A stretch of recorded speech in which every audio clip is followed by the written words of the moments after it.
If you want to build tax-free wealth to use in your retirement, what is the best Roth option to build that tax-free wealth? Should you be contributing to a Roth IRA? Should you be contributing to a Roth 401k? Or should you be performing Roth conversions? Each of these options builds money inside of that tax-free account. But which option is best for your situation? Well, in today's video, we're going to be discussing the battle of the Roth options and discussing the nitty-gritty and explaining the benefits and drawbacks to each of these measures and discussing which is best for your situation. So let's get into it. So let's first talk about some advantages to contributing to a Roth IRA. Now, the first big advantage to contributing to a Roth IRA is that Roth IRAs don't have any required minimum distributions. So with most of your retirement accounts, when you turn age 72, you are forced to take from those accounts whether you want to or not. Anytime this happens, it means that we are leaking money from our retirement accounts. We don't want to be forced to take any income in our retirement. Now, Roth IRAs do not have a lifetime RMD, but Roth 401ks do. So at the age of 72, you are forced to take money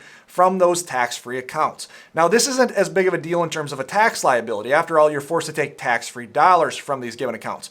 But nonetheless, we don't need that money. We want that money to stay invested and compounding in that tax-free account to deliver further tax-free wealth to either our situation or our heirs. The second benefit for contributing to a Roth IRA is with that Roth IRA, you pretty much have complete customization over what you invest in. With a 401k, you are subject to the menu of options that 401k provides for you. Now, that menu of options may be very limited. Typically, the more options that we have, the better that we can customize and tailor our investment strategy to our situation, thus leading to more tax-free wealth built within that account. The third advantage to contributing to a Roth IRA is better accessibility. So in all Roth accounts, you have something called a 5-year contribution rule. Now, how this 5-year contribution rule plays out in terms of a Roth IRA and a Roth 401k are completely different.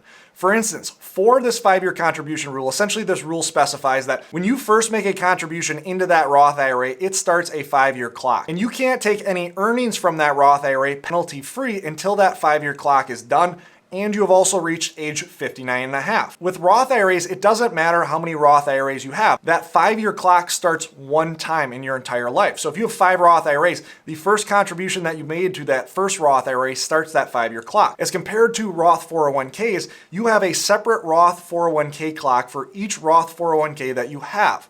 And so this can stack on additional complexities that can lead to less accessibility from your Roth account. So the biggest advantage to a Roth IRA is that it's a more customizable vehicle. You have more control over your Roth IRA. The biggest drawback and disadvantage to Roth IRAs is there are contribution limits that are fairly small, and there are also income limits where if you show too high of an income, you can't contribute to Roth IRAs. For a single filer, that's when you have a modified adjusted gross income above $144,000 in 2022. For a married couple, that's when you show a modified adjusted gross income above $214,000. Now, if you're eligible for contributions, you can only contribute up to $7,000 to a Roth IRA. This includes a $1,000 add-on for being over the age of 50. But if you're someone who wants to contribute a significant amount into these tax-free accounts, the contribution limit as well as the income limit can certainly hinder and be a disadvantage to contributing to a Roth IRA. Now, stick with me until the end of the video as I talk through how you can skirt these Roth contribution limits and get a lot more into your Roth account in any given year. And so let's move on to talking about a Roth 401k. What advantages does contributing to a Roth 401k have over contributing to a Roth IRA? Well, the biggest advantage for a Roth 401k is you are able to contribute far more into your Roth 401k and there are no income limits. So in 2022, you could contribute up to a maximum of $27,000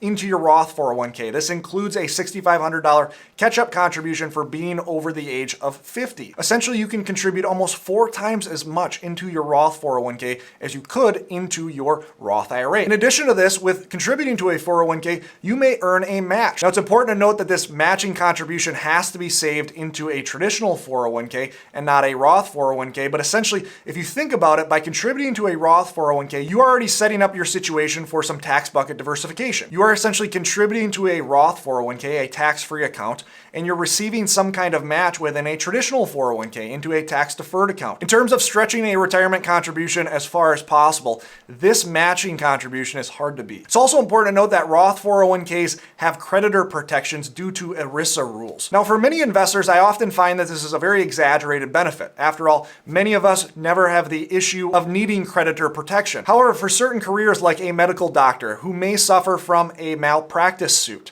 This can be a very powerful added benefit to contributing to a Roth 401k. Again, you gain that creditor protection. Finally, there is an early access rule that is only available for company plans. This is the rule of 55. If you're someone who leaves your place of work in the year that you turn 55 or after, from age 55 to 59 and a half, you can take from that company plan using this rule of 55. You can take an unlimited amount from your company plan, but it has to stay within that company plan. Well, if you contribute to a Roth 401k, that is staying in that company plan. And so you have access via the rule of 55 to some tax-free dollars if you happen to retire earlier than 59 and a half. So a Roth 401k has some very clear advantages as opposed to a Roth IRA, but it's very important to understand the drawbacks of a Roth 401k. If you reach age 72 and still have money within that Roth 401k, you will be subject to RMDs. You will be forced to take tax-free dollars from your retirement, whether you need those tax-free dollars or not. Now, there is a simple fix to this problem. You can simply roll that Roth 401k into a Roth IRA before that age 72 date. It's also important to understand that every Roth 401k has a separate 5-year clock, as we mentioned in the Roth IRA section. Early withdrawals taken from a Roth 401k are under a pro rata basis rule. So let's say that you have $100,000 in a Roth 401k. $60,000 of that $100,000 is Roth contributions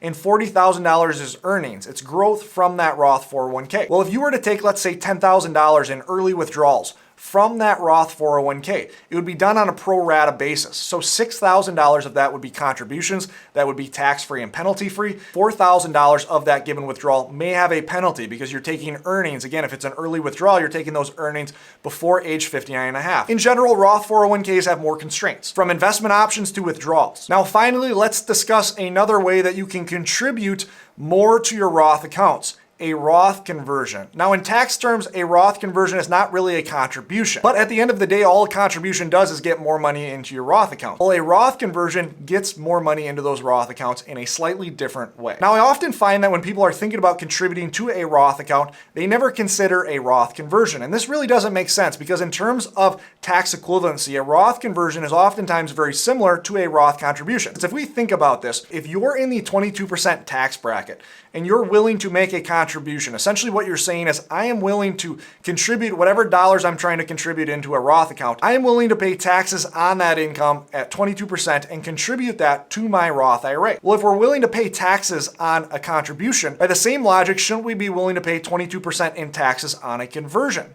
Again, at the end of the day, we're still paying the same amount in taxes. We're still paying the same marginal tax liability, 22%. The only difference is it's a contribution versus a conversion. And in certain circumstances, a Roth conversion can make a lot more sense than a Roth contribution. So let's talk through a few advantages that a Roth conversion has in comparison to a Roth contribution. The first big advantage is you are removing dollars from what could be a tax-infested account. So basically what a Roth conversion is you're taking money from, let's say, a traditional IRA, and you are saying, I'm willing to pay taxes on those dollars today in order to convert and transfer those into a Roth IRA. Well, inside of that tax-deferred account, if those tax-deferred balances are too large, it can turn into a tax-infested account. The reason being is because tax-deferred accounts are subject to RMD rules. At age 72, you are forced to take money from those given accounts, whether you want to or not. Well, we often find that a lot of investors have contributed to these accounts over time and maybe contributed more than they thought. Maybe they've had a little bit better growth rate. But now that these investors are retired, they find themselves that when they turn age 72, they're forced to take so much from these tax-deferred accounts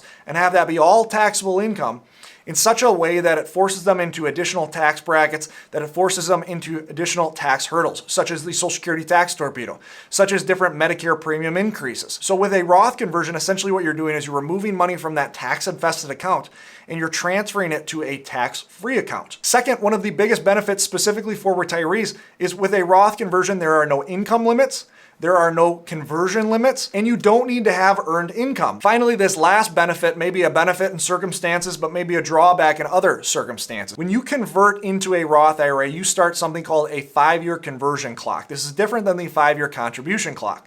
This 5-year conversion clock specifies that you cannot touch that Roth conversion without penalty for either 5 years or until you reach age 59 and a half, whichever comes sooner. This can offer numerous benefits for retirees, specifically those that are early retirees, and plan ahead of time where they start performing Roth conversions in a way where 5 years from now they retire and now they have tax-free income that they can take from that Roth IRA because they are past that 5-year conversion clock. This 5-year conversion rule may also be a drawback in certain circumstances. So if you're looking at contributing to a Roth IRA versus performing a Roth conversion, that contribution to the Roth IRA will be immediately accessible, where that conversion will not be accessible again until you reach the end of that 5-year period or you turn age 59 and a half, whichever comes sooner. So as we think about making these decisions in our retirement, trying to build tax-free wealth in any of these given options, what is the best option for our situation? Should we be contributing to a Roth IRA? Should we be contributing to a Roth 401k? Or should we be performing Roth conversion? All of these options offer specific advantages and disadvantages that can change given your situation. Now, if you're not sure what's the best option to contribute to these tax-free accounts for your situation, reach out to our team. We have tax specialists on staff here that can help walk through the advantages and disadvantages for your specific situation for each one of these given options. We'll include a link in the description below if you want to reach out to our Safeguard Wealth Management team. If you're looking to learn more about Roth conversion strategies and the benefits and drawbacks and building a forward-looking tax plan for your situation, I highly recommend looking at this training right here. This is going to talk about the 3 reasons that you may want to perform a Roth conversion in 2022 and beyond, and talk through a bunch of specifics and different tax hurdles for why a Roth conversion may make sense for your situation. Always remember that you don't need more money, you need a better plan. Thanks for watching this. Thanks for taking time out of your busy day in order to improve your retirement. We look forward to seeing you in the next video.